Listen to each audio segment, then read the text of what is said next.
നമസ്കാരം, ന്യൂസ് ലൈവിലേക്ക് സ്വാഗതം. പണിമുടക്ക് രണ്ടാം ദിവസം.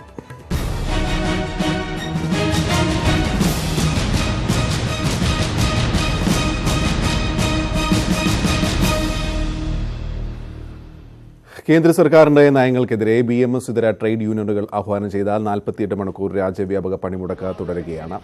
ഡൽഹി അടക്കം വൻ നഗരങ്ങളിലെ വ്യാവസായിക മേഖലകളിൽ തൊഴിലാളികൾ പണിമുടക്കിൽ പങ്കെടുക്കുന്നുണ്ട്. മിക്ക സംസ്ഥാനങ്ങളിലും തീവണ്ടി റോഡ് ഗതാഗതത്തെ പണിമുടക്ക് ബാധിച്ചു. പണിമുടക്കിന്റെ ഭാഗമായി സംസ്ഥാനത്തിന്റെ വിവിധ ഭാഗങ്ങളിൽ സമരാനുകൂലികൾ ഇന്നും ട്രെയിൻ തടയുകയാണ്. തിരുവനന്തപുരത്തും കൊച്ചിയിലും കണ്ണൂരും ട്രെയിൻ തടഞ്ഞ സമരക്കാരെ അറസ്റ്റ് ചെയ്ത് നീക്കി. ജീവനക്കാർ പണിമുടക്കിലായതിനാൽ KSRTC ഇന്നും സർവീസ് നടത്തുന്നില്ല. പണിമുടക്ക് മൂലം ശബരിമലയിലെ തീർത്ഥാടകരുടെ എണ്ണത്തിലും ഗണ്യമായ കുറവുണ്ടായി.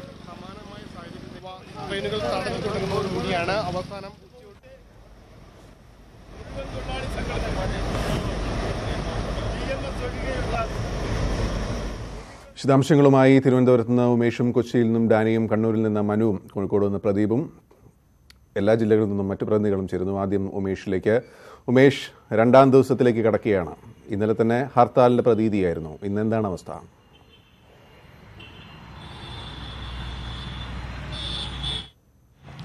പൊതുഗതാഗത സംവിധാനത്തെ പരിശോധിക്കുകയാണെങ്കിൽ ഹർത്താലിന്റെ പ്രതീതി തന്നെയാണ് ഇന്നും. രാവിലെ തന്നെ ഏകദേശം 5 മണി മുതൽ തന്നെ ട്രെയിനുകൾ തടഞ്ഞു തുടങ്ങിയിരുന്നു. 5 മണിക്ക് ആദ്യം തടഞ്ഞത് വേണാട് എക്സ്പ്രസ് ആണ്. 5 മണിക്ക് തിരുവനന്തപുരത്ത് നിന്ന് പുറപ്പെടേണ്ട വേണാട് എക്സ്പ്രസ് 45 മിനിറ്റ് വൈകിയാണ് തിരുവനന്തപുരത്ത് നിന്ന് പുറപ്പെട്ടത്. അതിനുശേഷം 7:15 കൂടി തിരിക്കേണ്ട ശബരി എക്സ്പ്രസ് സംയുക്ത സമരസമിതിയുടെ നേതൃത്വത്തിൽ തടഞ്ഞു. അതും ഏകദേശം 45 മിനിറ്റോളം വൈകിയാണ് പുറപ്പെട്ടത്. അതിനുശേഷം കൊല്ലത്ത് നിന്ന് നാഗർകോവിലേക്ക് പോവുകയായിരുന്ന പാസഞ്ചർ ചെറിയൻകീഴിൽ വെച്ച് സമരാനുകൂലികൾ തടഞ്ഞു. ഇത്തരത്തിൽ 3 ട്രെയിനുകളാണ് പ്രധാനമായി തടഞ്ഞത്. തിരുവനന്തപുരം ജില്ലയിൽ ആകെ 3 തവണ ട്രെയിനുകൾ തടഞ്ഞു. ഈ ട്രെയിനുകൾ തടഞ്ഞതിന്റെ ഫലമായി ഒട്ടുമിക്ക ട്രെയിനുകളും ഇപ്പോൾ വൈകിയാണ് ഓടുന്നത്. 1 മണിക്കൂർ മുതൽ 2 മണിക്കൂർ വരെ വൈകിയാണ് ഇപ്പോൾ ട്രെയിനുകൾ ഓടുന്നത്. പൊതുഗതാഗത സംവിധാനത്തിൽ KSRTC ബസ്സുകൾ ഇന്നും സർവീസ് നടത്തുന്നില്ല. അയ്യപ്പ ഭക്തർക്ക് വേണ്ടി മാത്രം ശബരിമല സർവീസുകൾ, പമ്പ സർവീസുകൾ നടത്തുന്നുണ്ട്. അത് ഒഴിച്ചു കഴിഞ്ഞാൽ മറ്റൊരു KSRTC ബസ്സും ഇന്ന് സർവീസ് നടത്തിയില്ല. സ്വകാര്യ ബസ്സുകളും ഇന്ന് സർവീസ് നടത്തുന്നില്ല. തിരുവനന്തപുരത്ത് സ്വകാര്യ ബസ്സുകൾക്ക് പുറമെ വ്യക്തിഗത വാഹനങ്ങളും കാറുകളും ഇരുചക്ര വാഹനങ്ങളും അടക്കം നിരത്തിലുണ്ട്. പക്ഷേ ഇപ്പോൾ സർക്കാർ സ്ഥാപനങ്ങളിലടക്കം അറ്റൻഡൻസ് വളരെ കുറവാണ്. ഇന്ന് തന്നെ സർക്കാർ ഓഫീസുകളിൽ എത്തുന്ന ആളുകളുടെ എണ്ണം വളരെ കുറവാണ്. ഇന്നലെ തന്നെ 25% താഴെ ജീവനക്കാർ മാത്രമേ ഹാജരായുള്ളൂ. അതുപോലെ തന്നെയാണ് ഇന്നത്തെയും അവസ്ഥ എന്നാണ് തോന്നുന്നത്. രാവിലെ തന്നെ വളരെ ശുഷ്കമായ ആളുകളാണ് സെക്രട്ടേറിയറ്റിലടക്കം ജോലിക്ക് എത്തുന്നത്. ഇതിനോടൊപ്പം അല്പസമയത്തിനകം തന്നെ സെക്രട്ടേറിയറ്റിന് മുന്നിലെ സമരവേദിയിൽ CPM സംസ്ഥാന സെക്രട്ടറി കോടിയേരി ബാലകൃഷ്ണൻ എത്തി സമരം നടത്തുന്ന സംയുക്ത സമരസമിതി പ്രവർത്തകരെ അഭിസംബോധന ചെയ്ത് സംസാരിക്കുന്നുണ്ട്. അത് അല്പസമയത്തിനകം തന്നെ ആരംഭിക്കും. ഗോപി, നഗരത്തിലെ അവസ്ഥ എങ്ങനെയാണ്? ഉൾനാടുകളിലെ അവസ്ഥ എന്താണ് ഉമേഷ്? മാത്രമല്ല, കടകൾ ഇന്നലെ ചിലയിടങ്ങളിലൊക്കെ തുറന്നിരുന്നു, അതിൻ്റെ കച്ചവടം ഇല്ലാത്തതുകൊണ്ട് പൂട്ടിയിരുന്നു. അത്തരത്തിലുള്ള അവസ്ഥ കൂടി.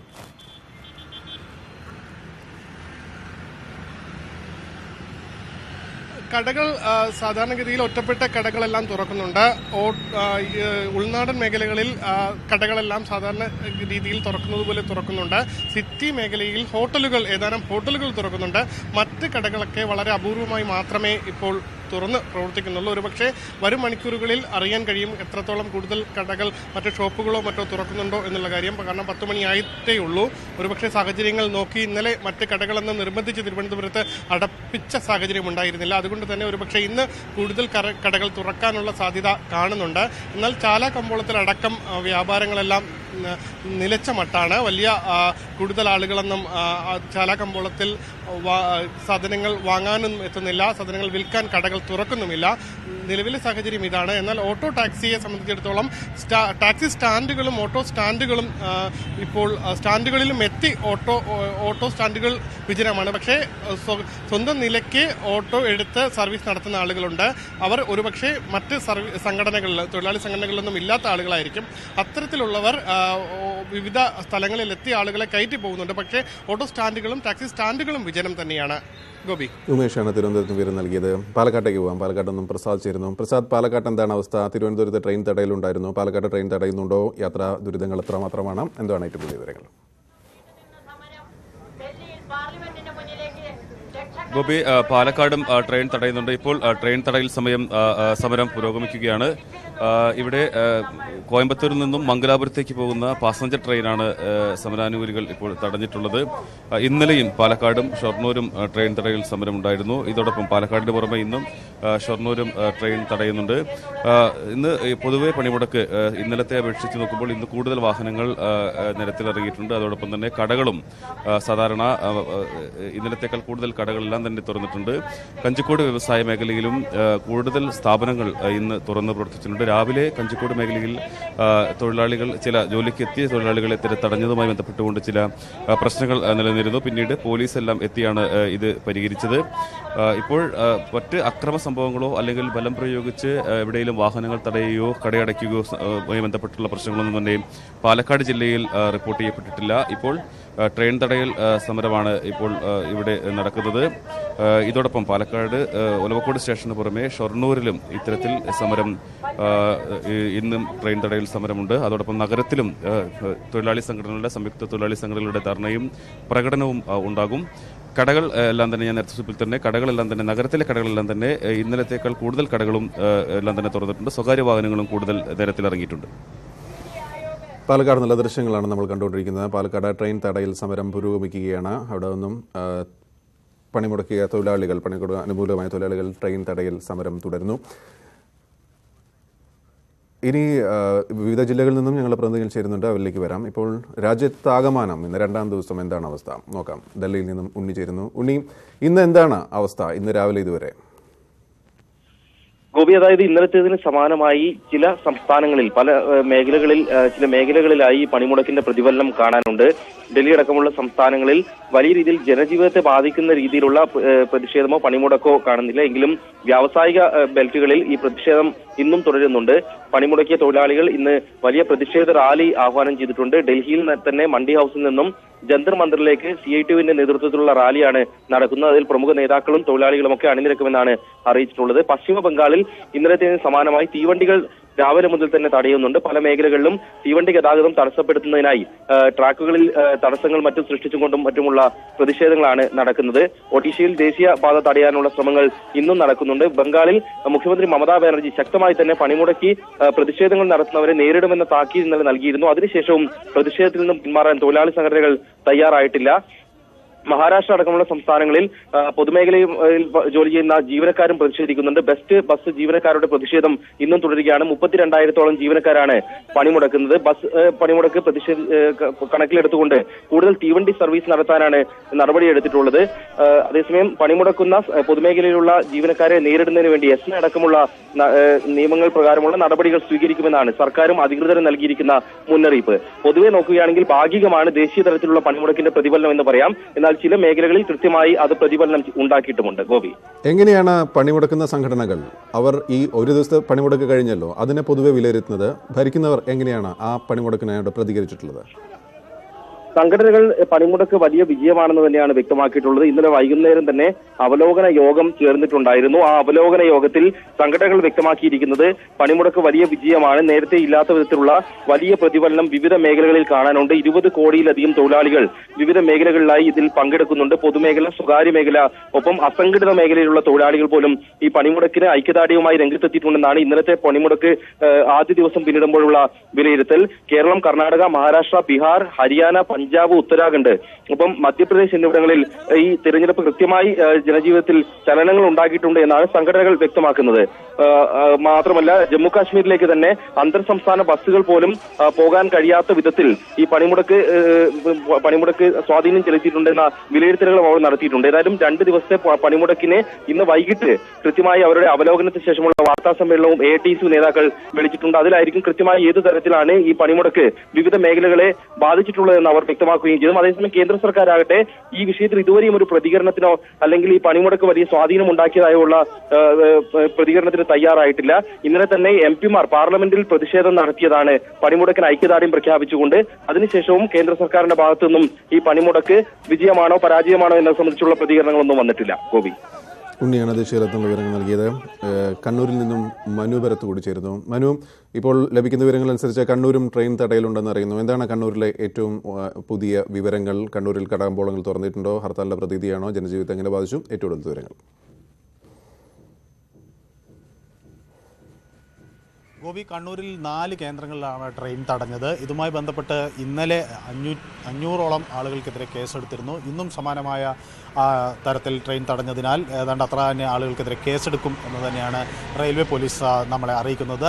കടകമ്പോളങ്ങളും വിപണിയും പണിമുടക്കിനോട് പ്രതികരിച്ചിരിക്കുന്നത് കട തുറക്കാതെയാണ്. കാരണം പ്രധാനമായും ഇന്നലെ ചില കടകൾ തുറന്നു നോക്കിയെങ്കിലും വാഹനങ്ങൾ ഓടാത്തതിനാൽ, പ്രത്യേകിച്ച് ബസ്സും അതുപോലെ ഓട്ടോ ടാക്സികളും നിരത്തിൽ നിന്ന് വിട്ടുനിൽക്കുന്നതിനാൽ കാര്യമായ ഒരു പ്രതികരണം കച്ചവടത്തിൽ ഉണ്ടായിട്ടില്ല. അതുകൊണ്ട് തന്നെ കൂടുതലും കടകൾ ഇട്ടിരിക്കുന്ന കാഴ്ചയാണ് നമുക്ക് ഇന്ന് കാണാൻ കഴിയുന്നത്. മോട്ടോർ വാഹന തൊഴിലാളികൾ പണിമുടക്കിനോട് കൂടുതലും അനുകൂല നിലപാടാണ് സ്വീകരിച്ചിരിക്കുന്നത് എന്ന് നമുക്ക് വ്യക്തമാകും. കാരണം ബസ്സുകളും ഓട്ടോ ടാക്സികളും വലിയ തോതിൽ നിരത്തിലില്ല. റെയിൽവേ സ്റ്റേഷൻ തുടങ്ങിയ പ്രധാന കേന്ദ്രങ്ങളിൽ ചില ഓട്ടോറിക്ഷകൾ ഉണ്ട്. അത് സുഗമമായ അത്തരം സർവീസുകൾ നടക്കുന്നുണ്ട്. സ്വകാര്യ വാഹനങ്ങളാണ് കൂടുതലും നിരത്തിൽ ഉള്ളത്. സർക്കാർ ഓഫീസുകൾ കഴിഞ്ഞ ദിവസങ്ങളിലെല്ലാം ഏറെക്കുറെ അടച്ച നിലയിൽ തന്നെയായിരുന്നു. ഇന്നും സർക്കാർ ഓഫീസുകളിൽ വലിയ ഹാജർ നില പ്രതീക്ഷിക്കുന്നില്ല. സ്വകാര്യ സ്ഥാപനങ്ങളെയും പണിമുടക്ക് കാര്യമായി കണ്ണൂരിൽ ബാധിച്ചിരുന്നു. ചുരുക്കം ചില സ്ഥാപനങ്ങൾ മാത്രമാണ് തുറന്ന് പ്രവർത്തിച്ചത്. അതും ഹാജർ നില വളരെ കുറവായിരുന്നു. അത്തരത്തിൽ മൊത്തത്തിൽ നോക്കിയാൽ കണ്ണൂർ ഒരു ഹർത്താലിൻ്റെ പ്രതീതി തന്നെ. പക്ഷേ മറ്റ് സംഘർഷ പ്രശ്നങ്ങളൊന്നും തന്നെ ഇല്ല എന്നത് ഒരു ആശ്വാസകരവും ആകും. കോഴിക്കോട് വരാം. കോഴിക്കോട് പ്രദീപ് ചേരുന്നു. പ്രദീപ്, കോഴിക്കോട്ട് ഇന്നത്തെ അവസ്ഥയാണ് എന്താണ്? ഇന്നലെ മിഠായി തെരുവിലൊക്കെ ചില കടകൾ തുറന്നതായി കണ്ടിരുന്നു. ഇന്ന് കടകൾ തുറന്നിട്ടുണ്ടോ? കോഴിക്കോട്ടുള്ള അവസ്ഥ എന്താണ്?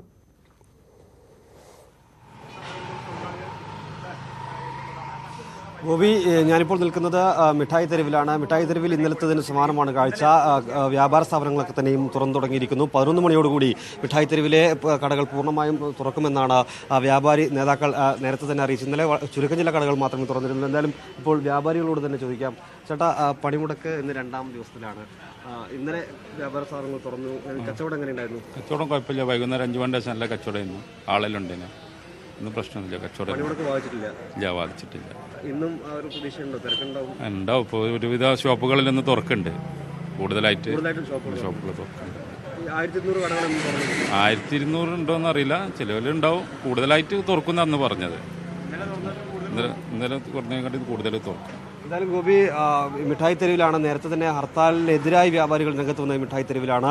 അതുകൊണ്ട് തന്നെ വ്യാപാര സ്ഥാപനങ്ങൾ കൂടുതലായി ഇന്ന് തുറന്ന് പ്രവർത്തിക്കുമെന്നും വ്യാപാരികൾ പറയുന്നുണ്ട്. ഇന്നലെ വൈകുന്നേരത്തോടുകൂടി കച്ചവടം നല്ല തോതിലുണ്ടായിരുന്നു. മറ്റു പ്രയാസങ്ങളൊന്നും ഉണ്ടായില്ല എന്നാണ് വ്യാപാരികൾ പറയുന്നത്. മറ്റ് പൊതു ഗതാഗത സംവിധാനങ്ങളുടെ കാര്യമെടുത്താൽ ഒരു ഹർത്താലിന് സമാനമാണ് ഇന്നത്തെ കാര്യങ്ങൾ. KSRTC സ്വകാര്യ ബസ്സുകളൊന്നും തന്നെയും ഇന്നും നിരത്തിലില്ല. മെഡിക്കൽ കോളേജിലേക്കുള്ള സർവീസുകൾ മാത്രമാണ് ഇന്ന് 2 സർവീസുകൾ മാത്രമാണ് ഉണ്ടായത്. തീവണ്ടി ഗതാഗതം കണ്ണൂർ ജില്ലയിലൊക്കെ തന്നെയും ട്രെയിൻ തടഞ്ഞതോടുകൂടി വൈകിയാണ് ഇവിടെ എത്തിയത്.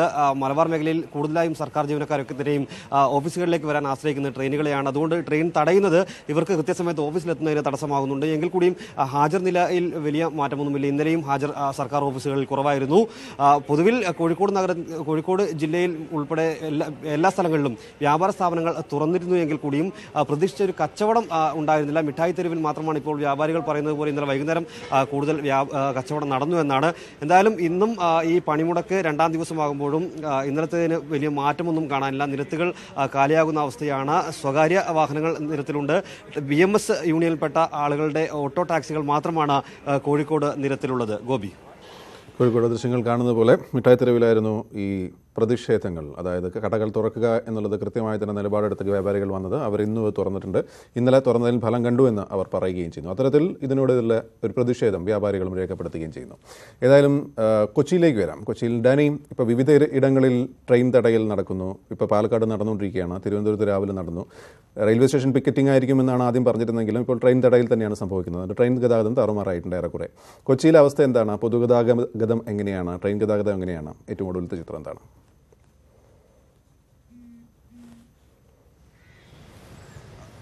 ഗോപി, കൊച്ചിയിൽ ട്രെയിൻ ഗതാഗതത്തെ കാര്യമായി തന്നെ ബാധിച്ചിട്ടുണ്ട്. കാരണം മറ്റിടങ്ങളിൽ തടസ്സപ്പെടുത്തിയത് മാത്രവുമല്ല, കൊച്ചി കേന്ദ്രീകരിച്ച് എറണാകുളം ജില്ല കേന്ദ്രീകരിച്ച് കളമശ്ശേരിയിലും അല്പം മുമ്പ് എറണാകുളം നോർത്ത് സ്റ്റേഷനിലും ട്രെയിനുകൾ തടഞ്ഞു. രാവിലെ 7:00 കളമശ്ശേരിയിൽ നിലമ്പൂർ കോട്ടയം പാസഞ്ചർ ട്രെയിനാണ് തടഞ്ഞതെങ്കിൽ ഇവിടെ അല്പം മുമ്പ് തടഞ്ഞത് പാലരുവി എക്സ്പ്രസ് ആണ്.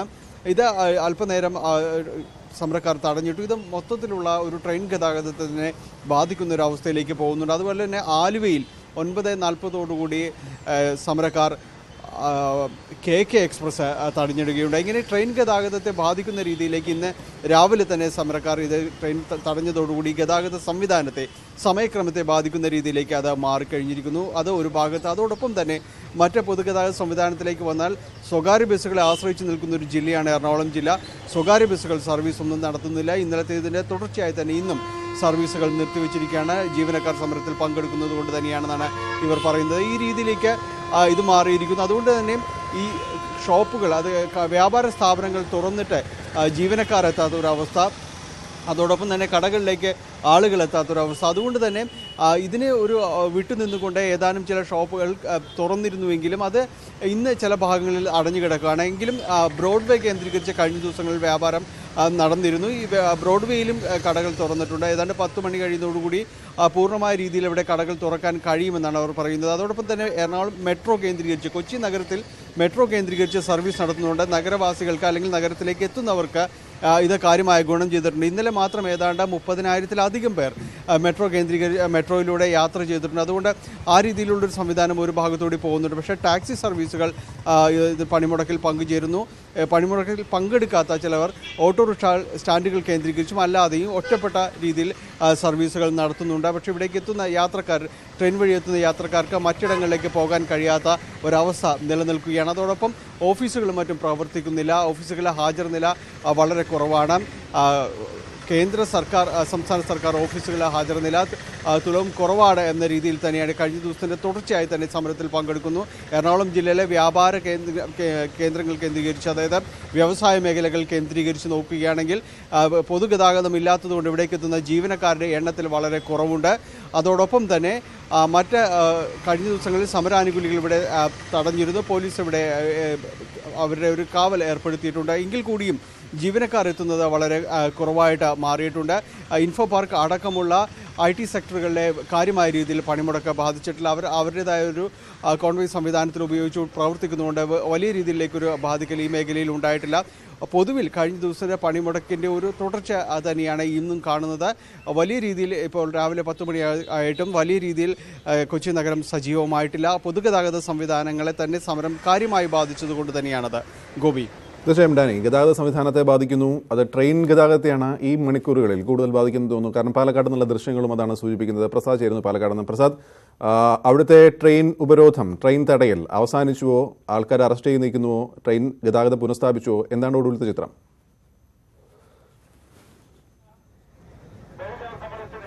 ഗോപി, പാലക്കാട് ഒലവക്കോട് ജംഗ്ഷനിലുള്ള ട്രെയിൻ തടയൽ സമരം ഇപ്പോഴും തുടരുകയാണ്.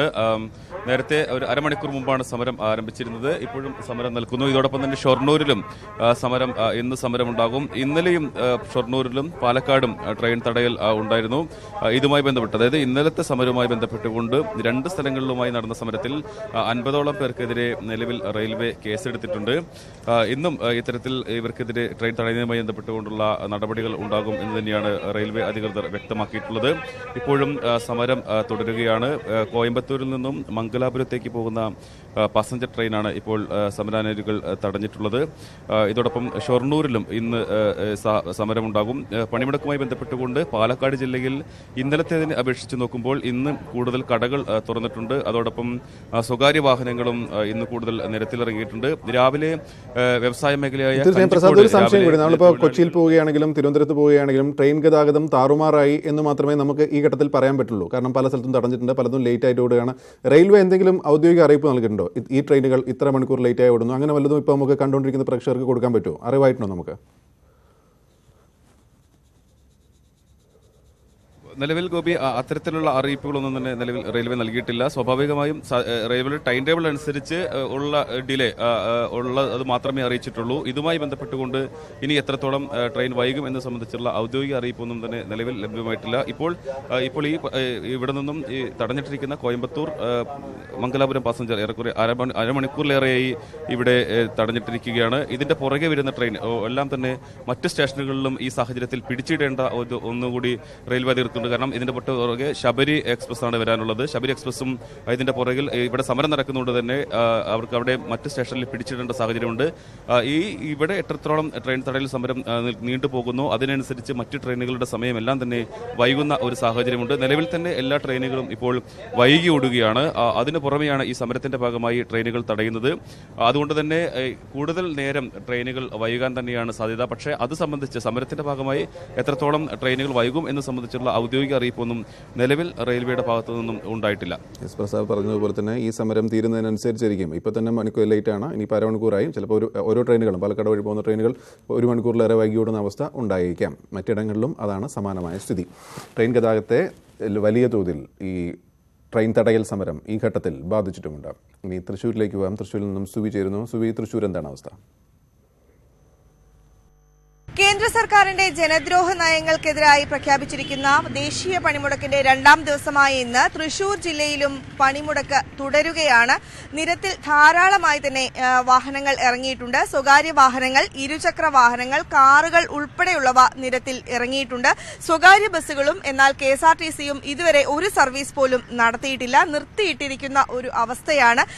തൃശൂർ ശക്തൻ സ്റ്റാൻഡിന് മുമ്പിലെ കാഴ്ചയാണ് ഈ കാണുന്നത്. ധാരാളമായി തന്നെ ആളുകൾ റോഡിലേക്ക് ഇറങ്ങുന്ന ഒരു അവസ്ഥയാണ് ഉള്ളത്. ഒപ്പം തന്നെ ടാക്സി വണ്ടികൾ, ഓട്ടോറിക്ഷകൾ എന്നിവയും സർവീസ് നടത്തുന്നുണ്ട്. ഇന്നലെ തന്നെ നമ്മൾ കണ്ടതാണ്, രാവിലെ ഒരു 11 മണിയോടനുബന്ധിച്ച് കടകളും മറ്റും പ്രവർത്തിച്ചിരുന്നു. ഇന്നും ഇപ്പോൾ നിരവധി കടകൾ തുറന്നു പ്രവർത്തിക്കുന്ന ഒരു സാഹചര്യമാണ് നമുക്ക് കാണാൻ സാധിക്കുന്നത്. പക്ഷേ ബസ്സുകളൊന്നും തന്നെ കൊടുങ്ങല്ലൂർ, കുന്നംകുളം, ചാലക്കുടി, ചേലക്കര ഉൾപ്പെടെയുള്ള ഭാഗങ്ങളിലേക്കൊന്നും തന്നെ ബസ്സുകളൊന്നും തന്നെ സർവീസ് നടത്തുന്നില്ല. ഇപ്പോൾ ഇവിടെ ഓട്ടോറിക്ഷയുടെ തൊഴിലാളികൾ ഉണ്ട്. അവരോട് തന്നെ നമുക്ക് ചോദിക്കാം, എന്താണ് ഈ പണിമുടക്കിനോട് സഹകരിക്കുന്നില്ലേ? സഹകരിക്കുന്നുണ്ട്, പക്ഷേ ജീവിതമാർഗം മുന്നോട്ട് പോകണ്ടേ? 2 ദിവസം അങ്ങനെ അടച്ചു കിട്ടുന്ന കഴിഞ്ഞാൽ ഞങ്ങൾ എന്ത് ചെയ്യാം? ഞങ്ങൾ അങ്ങനെ അതുകൊണ്ട് തന്നെ ഞങ്ങൾ വന്ന് നോക്കിയതാണ്. ഓട്ടം ഉണ്ടാവില്ല എന്നറിയാം, എന്നാലും വെറുതെ ഒന്ന് നോക്കാം. ഈ ആളുകളൊന്നും നിരത്തിൽ ഇറങ്ങുന്നില്ലല്ലോ, പിന്നെ ഒരു ഓട്ടം ഉണ്ടാവുമോ? ആളുകളൊക്കെ ഇറങ്ങുന്നുണ്ട്, ബസ്സില്ലാത്ത കാരണം. എന്താണ് പണിമുടക്കിനോടുള്ള പ്രതികരണം? പണിമുടക്കിനോട് തീരെ താല്പര്യമില്ല. ഇപ്പോൾ കഴിഞ്ഞ ആഴ്ചയിൽ ഇപ്പോൾ ഒരു ഹർത്താൽ വന്നു പോയുള്ളൂ. അപ്പോൾ ഹർത്താൽ എന്ന് പറഞ്ഞ സംഭവം നമുക്ക് തീരെ താല്പര്യമില്ല. ഞങ്ങളെ പോലുള്ള സാധാരണക്കാർക്ക് ജീവിച്ചു പോകണ്ട ഇവിടെ. അപ്പോൾ അതിനോട് ഹർത്താലിനോട് തീരെ താല്പര്യമില്ല. ഇപ്പോൾ നമ്മൾ ഏത് സംഘടനയിലും നമ്മൾ ഓട്ടോക്കാർ ഞങ്ങൾ സംഘടന നോക്കാറില്ല. അപ്പോൾ ഞങ്ങൾക്ക് ഒരു സംഘടനകളോടും താല്പര്യമില്ല. അപ്പോൾ ഹർത്താൽ ഞങ്ങൾക്ക് താല്പര്യമില്ല. ഞങ്ങൾ അന്നു ഓടി ജീവിക്കുന്ന ആൾക്കാരാണ്. അപ്പോൾ ഒരു ദിവസം മുടക്ക് വന്നു കഴിഞ്ഞാൽ അത് ഞങ്ങളെ വളരെയധികം ബാധിക്കും.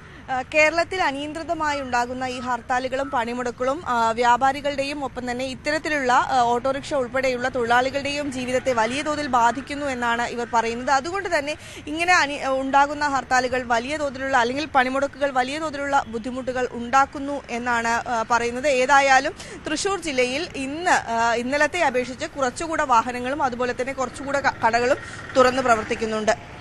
സുവിയാണ് തൃശ്ശൂരിൽ നിന്ന് വരെ നൽകിയത്. മലപ്പുറത്തിലേക്ക് പോയാൽ അനുമോദിച്ചിരുന്നു. മലപ്പുറത്ത് ഇന്നത്തെ അവസ്ഥ എന്താണ്? കടകൾ തുറന്നിട്ടുണ്ടോ? ഈ രാവിലെ സ്വകാര്യ വാഹനങ്ങൾ ഇറങ്ങിയിട്ടുണ്ടോ? എന്താണ് അവിടുത്തെ ചിത്രം? പണിമുടക്ക് 2ാം ദിവസത്തേക്ക് കിടക്കുമ്പോൾ മലപ്പുറം നഗരം ഇതുവരെയും ശാന്തമാണ്. 2ാം ദിവസം ഈ സമയം വരേക്കും ഇവിടെ നിന്നും അനിഷ്ട സംഭവങ്ങളൊന്നും തന്നെ റിപ്പോർട്ട് ചെയ്തിട്ടില്ല. ഞാനിപ്പോൾ നിൽക്കുന്നത് മലപ്പുറം നഗരത്തിലാണ്. മലപ്പുറത്ത് സ്വകാര്യ വാഹനങ്ങളെല്ലാം തന്നെ തടസ്സമില്ലാതെ ഓടുന്നുണ്ട്. ഓട്ടോറിക്ഷകളും നിരത്തിൽ ഇറങ്ങിയിരിക്കുന്നു. ഇന്നലെ പ്രതിഷേധക്കാർ ഓട്ടോറിക്ഷകൾ മാറ്റണമെന്ന് ആവശ്യപ്പെട്ടിരുന്നെങ്കിലും അത് അല്പസമയത്തേക്ക് മാത്രമായിരുന്നു ഓട്ടോറിക്ഷകളെ തടസ്സപ്പെടുത്തിയത്. ഇപ്പോൾ പക്ഷേ KSRTCയോ സ്വകാര്യ ബസ്സുകളോ ഒന്നും തന്നെ നിരത്തിലിറങ്ങിയിട്ടില്ല. കഴിഞ്ഞ ഹർത്താൽ ദിനത്തിലെല്ലാം തന്നെ ഹ്രസ്വദൂര സ്വകാര്യ ബസ്സുകൾ നിരത്തിലിറങ്ങിയിരുന്നു. പക്ഷേ ഇന്ന് ഇതുവരേക്കും അത്തരത്തിൽ ഒരു സർവീസുകൾ ഇവിടെ ആരും തന്നെ നടത്തിയിട്ടില്ല. നമുക്ക് ദൃശ്യങ്ങളിൽ കാണാം, ഇവിടെ ഇന്നലെ പണിമുടക്ക് അനുകൂലികൾ ധർണയ്ക്ക് വേണ്ടി കെട്ടിയ പന്തൽ ആണ് ഇത് അഴിച്ചുകൊണ്ടിരിക്കുകയാണ്. അതായത് ഇന്ന് വലിയ തോതിലുള്ള പ്രതിഷേധ പ്രകടനങ്ങളൊന്നും തന്നെ ഉണ്ടായേക്കില്ല എന്നതിൻ്റെ സൂചനയാണ് ഈ പന്തലെല്ലാം അഴിക്കുന്നത് കാണിക്കുന്നത്. ഒരുപക്ഷെ അങ്ങാടിപ്പുറം, തിരൂർ തുടങ്ങിയ മേഖലകളിൽ അവിടെയാണ് ഇന്നലെ ട്രെയിൻ തടയൽ ഉണ്ടായത്. ഇവിടെ ഒരുപക്ഷെ രാവിലെ ട്രെയിൻ തടഞ്ഞേക്കുമെന്നൊരു വിവരം അറിയുന്നുണ്ട്. പക്ഷേ ഇത് കൃത്യമായ ഒരു സ്ഥിരീകരണം ഈ വിവരത്തിന് ലഭ്യമായിട്ടില്ല. ഏറ്റവും ശ്രദ്ധേയമായത് മഞ്ചേരിയിലേക്കാണ്. മഞ്ചേരിയിൽ ഇന്നലെ വലിയ മുതലുള്ള സംഘർഷം ഉണ്ടായിരുന്നു. വ്യാപാരികൾ കട തുറക്കുന്നത് പണിമുടക്ക് അനുകൂലികൾ എതിർത്തിരുന്നു. അവർ തമ്മിൽ തർക്കം സംഘർഷത്തിലേക്ക് വഴിമാറുന്ന സാഹചര്യമുണ്ടായിരുന്നു. മലപ്പുറം SP മഞ്ചേരിയിൽ നേരിട്ടെത്തി സ്ഥിതിഗതികൾ നിയന്ത്രിക്കുന്ന ഒരു സാഹചര്യമായിരുന്നു ഉണ്ടായിരുന്നത്. ഇന്നും ഒരുപക്ഷെ മഞ്ചേരിയിൽ സംഘർഷം ഉണ്ടായേക്കുമെന്ന തോതിൽ റിപ്പോർട്ടുകൾ വരുന്നുണ്ട്. എന്താണെങ്കിലും ഇക്കാര്യങ്ങളെല്ലാം തന്നെ ഈ 11 മണിയോടെ മാത്രമേ നമുക്ക് അറിയാൻ സാധിക്കൂ എന്നാണ് നമുക്ക് ലഭ്യമാകുന്ന വിവരം. ഇന്നലെ ഉണ്ടായതുപോലെയുള്ള ഒരു സംഘർഷം ഉണ്ടാകാതിരിക്കാൻ ഉള്ള എല്ലാ മുൻകരുതൽ നടപടികളും പോലീസ് മഞ്ചേരിയിൽ സ്വീകരിച്ചിട്ടുണ്ട്. കൂടുതൽ പോലീസിൻ്റെ സന്നാഹത്തെയും മഞ്ചേരിയിൽ വിന്യസിച്ചിരിക്കുന്നു എന്നാണ് നമുക്ക് അറിയാനാകുന്നത്. എന്നാണെങ്കിലും ഇതുവരേക്കും മലപ്പുറം ജില്ലയിൽ പണിമുടക്കിൻ്റെ 2ാം ദിവസം ശാന്തമായിട്ടാണ് മുന്നോട്ട് പോകുന്നത്. കേരളത്തിൽ നിരന്തരം ഉണ്ടാകുന്ന ഹർത്താലുകളെയും പണിമുടക്കുകളെയും വിമർശിച്ച് വിദേശികളും ജനജീവിതം നിശ്ചലമാക്കുന്ന ശീലം കേരളത്തിന്റെ ടൂറിസം മേഖലയ്ക്ക് നല്ലതല്ല എന്ന് മലയാളികൾ തിരിച്ചറിയണമെന്ന് അവർ പറയുന്നു. കഴിഞ്ഞ മാസം 22-നാണ് ഓസ്ട്രേലിയൻ ദമ്പതികളായ ലൂസിയാനയും ഹെദറും കേരളത്തിലെത്തിയത്. ശബരിമല യുവതീ പ്രവേശനത്തിന് പിന്നാലെ ഈ വർഷം ആദ്യം നടന്ന ഹർത്താൽ ദിനത്തിലെ അനുഭവങ്ങൾ മനസ്സ് മടുപ്പിച്ചുവെന്ന് ഇവർ പറയുന്നു. ബോംബേർ അടക്കമുള്ള അക്രമം അരങ്ങേറുകയാണെന്ന് അറിഞ്ഞതോടെ പേടിയായി. ഭക്ഷണം കഴിക്കാൻ കടകളില്ലാത്തതും വലച്ചു. Maybe 5 or 6 different places in Kerala, and we've had a good time, but sometimes it appears dangerous and you must be careful and you must ask people where to go, especially when you see bombing and things on the media, which is not a good thing for the tourism for Kerala. So I think it's important that it doesn't happen again. ഓസ്ട്രേലിയയിൽ സമരങ്ങൾ ഉണ്ടാകാറുണ്ടെങ്കിലും ഈ രീതിയിൽ അക്രമത്തിലേക്ക് തിരിയാറില്ലെന്നും ഇവർ പറയുന്നു. ഇനിയും കേരളം സന്ദർശിക്കണമെന്ന ആഗ്രഹമുണ്ട്. എന്നാൽ അക്രമവും ഹർത്താലും തുടർന്നാൽ ആഗ്രഹം മാറ്റി വേറെ സ്ഥലം തിരഞ്ഞെടുക്കേണ്ടി വരും. സമാധാനപരമായി പരിഹാരം കാണേണ്ട കാര്യങ്ങൾ തെരുവിലേക്ക് വലിച്ചിഴച്ച് ഹർത്താലും അക്രമവുമാക്കി മാറ്റരുതെന്ന് മലയാളികളോട് അഭ്യർത്ഥിച്ചാണ് ഇവർ മടങ്ങുന്നത്. I think it will if there's violence.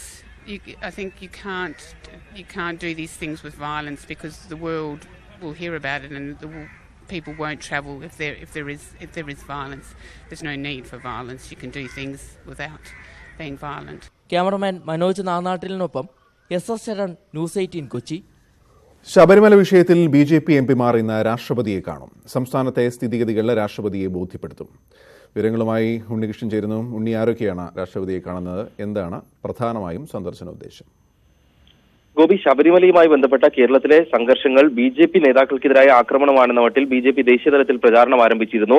അതിനു പിന്നാലെയാണ് രാഷ്ട്രപതിയെ കണ്ട് ഈ വിഷയത്തിൽ കേരളത്തിലുണ്ടായിരിക്കുന്ന സംഘർഷങ്ങളിൽ BJPക്കാണ് ഏറ്റവും വലിയ നഷ്ടമുണ്ടായിരിക്കുന്നത്, ക്രമസമാധാനം തകർന്നിരിക്കുന്നു എന്ന് ധരിപ്പിക്കാനാണ് BJPയുടെ നീക്കം. നേരത്തെ തന്നെ ശബരിമലയിലെ യുവതീ പ്രവേശനവുമായി ബന്ധപ്പെട്ട വിഷയങ്ങൾ ശബരിമല സന്ദർശിച്ച് പരിശോധിക്കുന്നതിനായി BJP അധ്യക്ഷൻ അമിത്ഷാ ഒരു പ്രതിനിധി സംഘത്തിന് രൂപം നൽകിയിരുന്നു.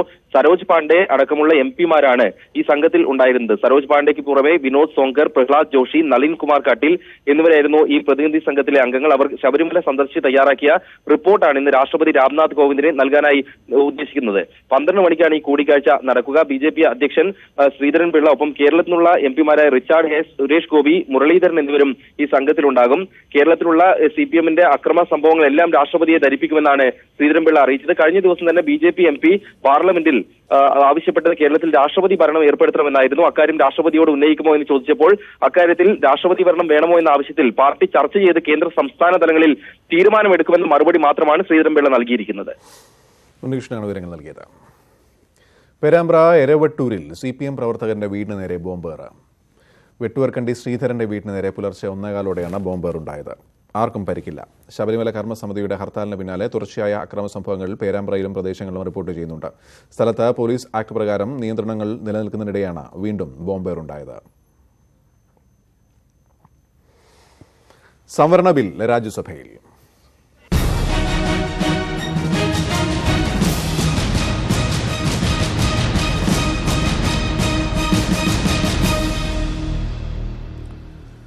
ലോക്സഭ പാസാക്കിയ സംവരണ ബിൽ ഇന്ന് രാജ്യസഭയിലെത്തും. രാജ്യസഭയിലും കാര്യമായ എതിർപ്പുകളില്ലാതെ ബിൽ പാസാക്കാമെന്നാണ് കേന്ദ്ര സർക്കാരിന്റെ കണക്കുകൂട്ടൽ. ഇന്ന് ലോക്സഭയിൽ നടന്ന വോട്ടെടുപ്പിൽ 3 പേർ മാത്രമാണ് ബില്ലിനെ എതിർത്തത്. KP അഭിലാഷ് ചേരുന്നു. അഭിലാഷ്, എപ്പോഴാണ് ബില്ലെത്തുക? എന്തൊക്കെയാണ് പ്രതീക്ഷിക്കുന്നത്? ഗോപികൃഷ്ണൻ, അരമണിക്കൂറിനുള്ളിൽ തന്നെ രാജ്യസഭാ നടപടികൾ ആരംഭിക്കും. ഇന്ന് പ്രധാനമായും മറ്റ് 5 ബില്ലുകൾ കൂടി ലിസ്റ്റ് ചെയ്യപ്പെട്ടിട്ടുണ്ട്. ആ ലിസ്റ്റ് ചെയ്യപ്പെട്ടവയിൽ മുത്തലാഖ് ഉൾപ്പെടെയുള്ള ബില്ലുകളും ഉണ്ട്. മറ്റൊന്ന് ട്രാൻസ്ജെൻഡറുകളുടെ അവകാശ സംരക്ഷണവുമായി ബന്ധപ്പെട്ട ബില്ലാണ്. ഉപഭോക്തൃ സംരക്ഷണ ബിൽ ലിസ്റ്റ് ചെയ്തിട്ടുണ്ട്. അതേസമയം ഇന്നലെ ലോക്സഭ പാസാക്കിയ പൗരത്വ ബിൽ ഇന്ന് ലിസ്റ്റ് ചെയ്യപ്പെട്ടിട്ടില്ല. പക്ഷെ പാർലമെന്റിന്റെ ചട്ടങ്ങൾ അനുസരിച്ച് മറ്റു രീതികളിൽ ഉൾപ്പെടെ ഇത്തരം ബില്ലുകൾ ടേബിൾ ചെയ്യപ്പെടാവുന്ന സാഹചര്യവുമുണ്ട്. അതുകൊണ്ട് തന്നെ ഏത് സമയത്തായിരിക്കും സാമ്പത്തിക സംവരണ ബില്ലിന്മേലുള്ള ചർച്ച ആരംഭിക്കുക എന്നതിൽ വ്യക്തമായ ഒരു മറുപടി ഇപ്പോൾ നൽകാൻ സാധിക്കില്ല.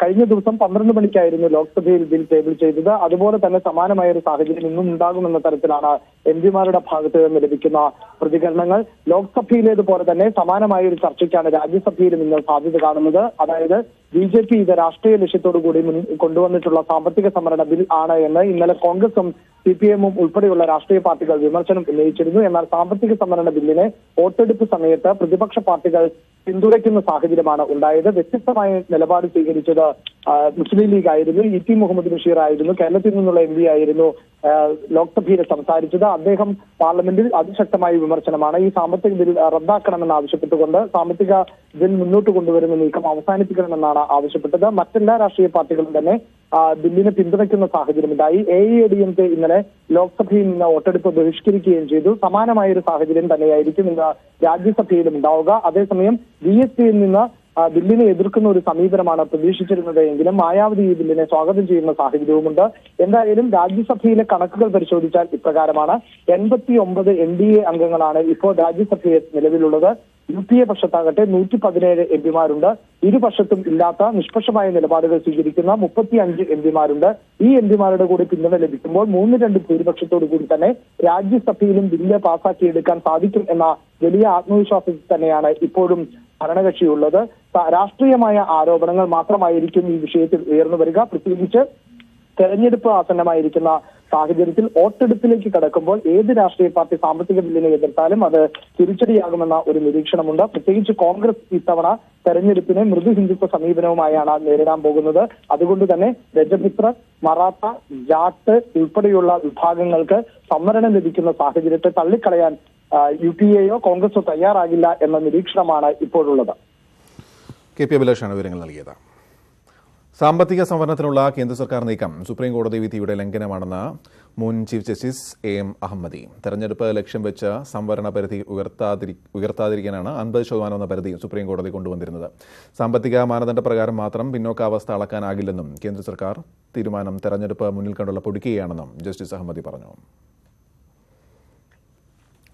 സാമ്പത്തിക സംവരണ ബില്ലിനെ വിമർശിച്ച് VT ബൽറാം MLA. ഭരണഘടനാ ലക്ഷ്യങ്ങൾ അട്ടിമറിക്കാൻ എല്ലാവരും ഒറ്റക്കെട്ടായി. തൊലിപ്പുറത്തുള്ള നവോത്ഥാനവും നാട്യങ്ങളും മാത്രമേ നമുക്കുള്ളൂ എന്നും VT ബൽറാം പറഞ്ഞു. അധസ്ഥിതരുടെ അധികാര പങ്കാളിത്തമെന്ന ജനാധിപത്യ ഉത്തരവാദിത്തത്തിന് പകരം സവർണറുടെ നഷ്ടപ്രതാപത്തെക്കുറിച്ചുള്ള പരിദേവനങ്ങളാണ് എല്ലാവർക്കും ഉള്ളതെന്നും ബൽറാം ഫേസ്ബുക്കിൽ കുറിച്ചു. നവകേരള നിർമ്മാണത്തിന് പ്രത്യേക പാക്കേജും ആശയങ്ങളുമായി സംസ്ഥാന ബജറ്റ് തയ്യാറാകുന്നു. നവോത്ഥാന മ്യൂസിയവും സ്ത്രീ ശാക്തീകരണ പദ്ധതികളും ബജറ്റിന്റെ പ്രധാന ആകർഷണമാവും. പ്രളയം കിഫ്ബിയെ മാന്യത്തിലാക്കിയെന്നും ധനമന്ത്രി തോമസ് ഐസക് ന്യൂസ് 18നോട് പറഞ്ഞു. ജനുവരി 31-നാണ് സംസ്ഥാന ബജറ്റ്. പ്രളയാനന്തര കേരളത്തിന്റെ പുനർനിർമ്മാണത്തിനുള്ള നൂതന ആശയങ്ങളാകും തന്റെ 10ാമത്തെ ബജറ്റിന്റെ കാതലെന്ന് തോമസ് ഐസക്. പ്രധാന ഊന്നൽ കേരള പുനർനിർമ്മാണം തന്നെയായിരിക്കും. അതിൽ വലിയ തുകകൾ പറയലല്ല. തുകകളൊക്കെ ഒരുപക്ഷെ റീബിൽഡിൻ്റെ സ്കീമും ഒക്കെ വരുമ്പോഴാണ് വരത്തുള്ളതായിരിക്കും. ഒരു 10-20 ഐഡിയാസ് കേരളത്തെ വലിയ ചലനങ്ങൾ സൃഷ്ടിക്കാൻ പര്യാപ്തമായത്. അപ്പോൾ ഈ ബഡ്ജറ്റിലൂടെ മുന്നോട്ട് പോകും. പരിമിതമായ വിഭവങ്ങളെ ആശ്രയിച്ചും കേന്ദ്ര സർക്കാരിൽ അധികം പ്രതീക്ഷ വയ്ക്കാതെയുമാകും ബജറ്റ് തയ്യാറാക്കുക. GST വരുമാനത്തിൽ കുറവുണ്ടായതിനാൽ പ്രളയ സെസ്സിൽ നിന്ന് കാര്യമായ ഗുണം പ്രതീക്ഷിക്കുന്നില്ല. 1% ഇപ്പൊ സെസ് ഏർപ്പെടുത്താൻ തീരുമാനിച്ചു. 500 കോടി രൂപയാണ് ഒരു വർഷം കിട്ടുന്നത്. ഒന്ന് ആലോചിച്ച് നോക്കിയേ, 28 ഉണ്ടായിരുന്ന മുഴുവൻ 18 ആക്കി. 10%. അപ്പോൾ എത്ര ആയിരം കോടി രൂപയാണ് നഷ്ടപ്പെട്ടത്? ഇതാണ് നമ്മുടെ വരുമാനം വർദ്ധിക്കാതിരിക്കാനുള്ള മുഖ്യ കാരണം. ഏറെ പ്രതീക്ഷ അർപ്പിച്ച കിഫ്ബി പ്രളയത്തിനു ശേഷം മാന്യത്തിലായെന്നും ഐസക് വ്യക്തമാക്കുന്നു. കിഫ്ബി ഈ പ്രളയമൊക്കെ വന്നപ്പോൾ വീണ്ടും മാന്യത്തിലായി. എന്നും എല്ലാം നിർത്തിവെച്ചിരിക്കുകയല്ലായിരുന്നു 3 മാസം. ഞാൻ പ്രതീക്ഷിക്കുന്ന അടുത്ത വർഷം ഒരു 20,000 കോടി രൂപയുടെ നിർമ്മാണ പ്രവൃത്തി നടക്കും. പൈസ കൊടുക്കേണ്ടി വരും എന്നുള്ളത്. ഈ വർഷം ഏതാണ്ട് 45,000 കോടി രൂപയുടെ അനുമതി കൊടുത്തിരിക്കും. നവോത്ഥാനം, സ്ത്രീ ശാക്തീകരണം, ആരോഗ്യ വിദ്യാഭ്യാസ രംഗം എന്നിവയ്ക്കും ബജറ്റിൽ പ്രാമുഖ്യം നൽകും. തെരഞ്ഞെടുപ്പ് വർഷത്തിൽ ജനപ്രിയ ബജറ്റ് പ്രതീക്ഷിക്കാമോ എന്ന ചോദ്യത്തിന് ഐസക്കിന്റെ മറുപടി. ജനങ്ങളുടെ ആശുപത്രി, ജനങ്ങളുടെ സ്കൂള്, അവരുടെ ക്ഷേമ പ്രവർത്തനങ്ങൾ, ഇതിലെല്ലാം വളരെ ഉദാരമായ സമീപനമല്ലേ. കാരണം വലിയ മൂലധന ചെലവ് വരുന്നതൊക്കെ ബഡ്ജറ്റിന് പുറത്തോട്ട് മാറ്റിയിട്ടുണ്ട്, കിഫ്ബി വഴിയും ലൈഫ് വഴിയുമൊക്കെ. അപ്പോൾ ബഡ്ജറ്റിനുള്ളിൽ കുറച്ചും കൂടി സ്പേസ് ഉണ്ട് ഇങ്ങനെയുള്ള ക്ഷേമ പ്രവർത്തനങ്ങൾ ചെയ്യാനായിട്ട്. അപ്പോൾ അതാണ് സ്വീകരിക്കുന്ന സമീപനം. ന്യൂസ് 18 തിരുവനന്തപുരം. നാഷണൽ സെക്യുലർ കോൺഫറൻസുമായി ലയിക്കുന്നതിന് INL പ്രവർത്തക സമിതി തീരുമാനം. PTRM-ഉം കാരാട്ട് റസാഖും CPM സ്വതന്ത്രന്മാരായി മത്സരിച്ചതിനാൽ INL നേതൃപദവികളിൽ ഉണ്ടാവില്ല. INL ലയിക്കാൻ പാർട്ടി നേരത്തെ തീരുമാനിച്ചതാണെന്ന് PT റഹീം MLA പ്രതികരിച്ചു. INL-ന് ഇടതുമുന്നണി പ്രവേശനം ലഭിച്ച സാഹചര്യത്തിലാണ് PT റഹീം MLA ചെയർമാനായ നാഷണൽ സെക്യുലർ കോൺഫറൻസുമായുള്ള ലയന നീക്കം വേഗത്തിലായത്. ലയനത്തിന് INL സംസ്ഥാന പ്രവർത്തക സമിതി അംഗീകാരം നൽകി. നാഷണൽ സെക്യുലർ കോൺഫറൻസ് നേതാക്കൾക്ക് ഏതൊക്കെ പദവികൾ നൽകണമെന്ന കാര്യം പിന്നീട് തീരുമാനിക്കും. CPM സ്വതന്ത്ര MLA-മാരായതിനാൽ PT റഹീമും കാരാട്ട് റസാഖും പാർട്ടി നേതൃപദവികൾ ഇപ്പോൾ ഏറ്റെടുക്കില്ല. ഇരുവരും പാർട്ടിയുമായി സഹകരിക്കുമെന്ന് INL സംസ്ഥാന പ്രസിഡന്റ് AP അബ്ദുൽ വഹാബ് അറിയിച്ചു. അഡ്വക്കേറ്റ് PT റഹീം സാഹിബ് MLA അതിന്റെ ചെയർമാനാണ്. തീർച്ചയായിട്ടും അദ്ദേഹത്തിന് ഇപ്പോൾ നിലവിൽ അദ്ദേഹം CPIM-ന്റെ നിയമസഭാ കക്ഷിയിൽ അംഗമാണ്. അദ്ദേഹത്തിന് വേറൊരു പാർട്ടിയിൽ അംഗമാവാൻ നിവൃത്തിയില്ലല്ലോ. പക്ഷെ അദ്ദേഹത്തിന്റെ സഹകരണം നമ്മൾ തീർച്ചയായിട്ടും ഉപയോഗപ്പെടുത്തും. ലയനം ഉടൻ ഉണ്ടാകുമെന്നും PT റഹീം MLA പ്രതികരിച്ചു. തീരുമാനത്തിൽ പോവല്ല. തീരുമാനം നേരത്തെ 6 മാസം മുമ്പേ അവർ LDF എടുത്താൽ ലയിക്കണം എന്നുള്ള തീരുമാനം നേരത്തെ എടുത്താണ്. അവരെ കഴിഞ്ഞ 22-ാം തീയതി അവർ ഡിക്ലെയർ ചെയ്തത്. Tanur MLA V Abdurahman national secular conference ടിക്കറ്റിലാണ് മത്സരിച്ചത്. എന്നാൽ അബ്ദുറഹ്മാൻ ലയനത്തിനൊപ്പം ഉണ്ടാകില്ല. ലയന സമ്മേളനം നടത്തി ശക്തി തെളിയിക്കാനാണ് ഇരു പാർട്ടികളുടെയും തീരുമാനം. ന്യൂസ് 18 കോഴിക്കോട്. കേന്ദ്രത്തിൽ അധികാരത്തിൽ എത്തിയാൽ വിദേശത്ത് മരിക്കുന്ന ഇന്ത്യക്കാരുടെ മൃതദേഹം സൗജന്യമായി നാട്ടിലെത്തിക്കുമെന്ന പ്രഖ്യാപനത്തിന് ഒരുങ്ങി കോൺഗ്രസ്.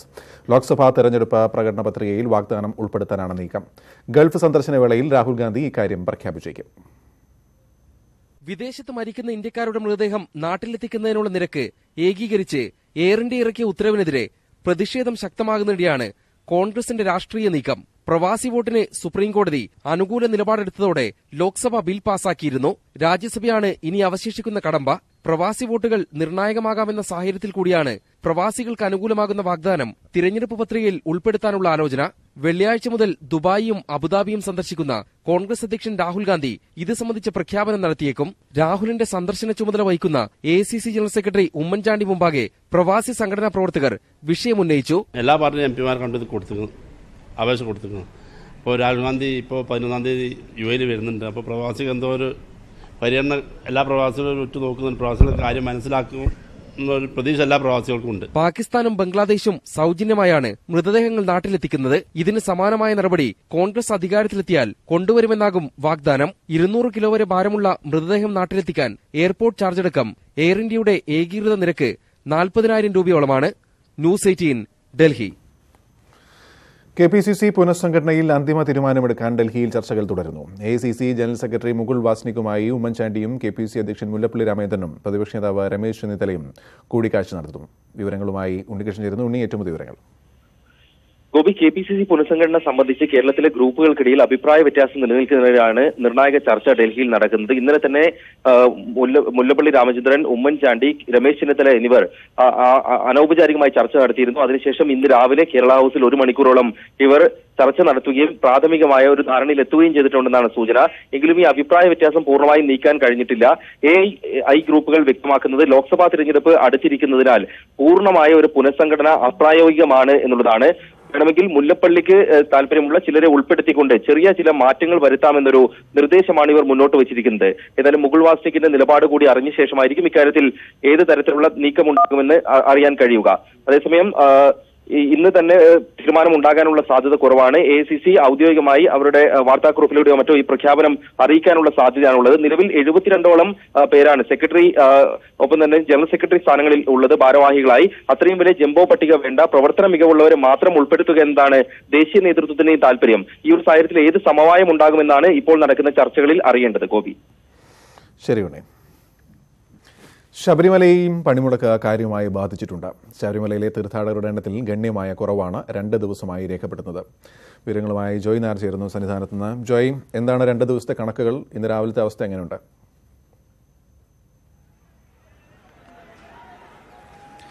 ഗോപി, ദേശീയ പണിമുടക്ക് ശബരിമല തീർത്ഥാടനത്തെയും കാര്യമായി തന്നെ ബാധിച്ചിരിക്കുന്നു. ഇവിടെ എത്തുന്ന തീർത്ഥാടകരുടെ എണ്ണത്തിൽ ഗണ്യമായ കുറവാണ് സംഭവിച്ചിരിക്കുന്നത്.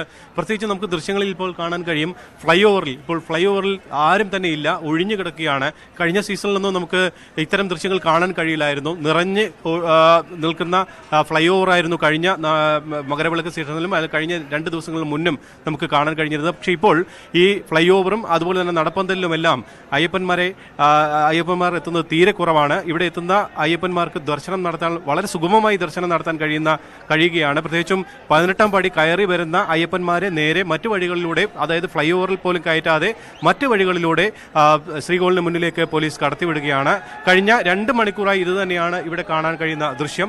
ഇന്നലെ 88,500 പേരാണ് ദർശനം നടത്തിയത്. ഇന്നിപ്പോൾ ഇതുവരെയുള്ള കണക്കുകൾ പരിശോധിക്കുമ്പോൾ 25,300ഓളം തീർത്ഥാടകർ മാത്രമേ ഇന്ന് ദർശനം നടത്താൻ പമ്പയിൽ നിന്നും സന്നിധാനത്തേക്ക് എത്തിയിട്ടുള്ളത്. വരുന്ന മണിക്കൂറുകളിലും പമ്പയിൽ നിന്ന് ലഭിക്കുന്ന വിവരമനുസരിച്ചാണെങ്കിൽ വരുന്ന മണിക്കൂറുകളിലും ഇത് കുറയാൻ തന്നെയാണ് സാധ്യത.